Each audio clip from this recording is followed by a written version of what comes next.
Hello everyone, সবাই কেমন আছো?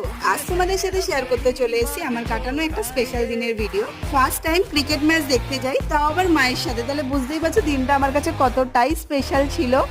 ছোট থেকেই দেখে এসেছি, আমার মা পুরোই ক্রিকেট ভক্ত, টিভিতে একটা ম্যাচও দেখা মিস করে না। কিন্তু কোনোদিনই মার মাঠে গিয়ে খেলা দেখার সুযোগ হয়ে ওঠেনি, তাই এইবারেই দুজনে মিলে বেরিয়ে পড়লাম ইডেন গার্ডেনের জন্য। ম্যাচ ছিল কেকেআর ভার্সেস সানরাইজার হায়দ্রাবাদের। আমাদের দেখে তো বুঝতেই পারছো আমরা হলাম কেকেআর এর ফ্যান। আর তোমরা এখানে যারা যারা ভিডিও দেখছো একটুখানি বলে যাও তোমরা এখন আইপিএলে কোন টিমকে সাপোর্ট করছো। দারুণ একটা এক্সপিরিয়েন্স ছিল বলতে পারো। মানে রাসেলের নট আউটে যেরকম আমরা লাফিয়েছি, সেরকম লাস্ট কয়েকটা বলে আমরা টেনশন নিয়ে বসেছিলাম। এক বলে 5 রান বাকি ছিল, আমরা যথেষ্ট টেনশনে ছিলাম। এই যে এটা সেই লাস্ট বল, তারপরে সবার এনজয়মেন্ট দেখতেই পাচ্ছ। মন করে সবাই লাফিয়েছি, মজা করেছি, এনজয় করেছি। আমার দিনটা খুবই ভালো গেছে। তোমরাও খেলা দেখতে গেলে তোমরা কিরকম এক্সপিরিয়েন্স করেছো জানাতে ভুলো না কিন্তু। দেখা হবে নেক্সট ভিডিওয়ে।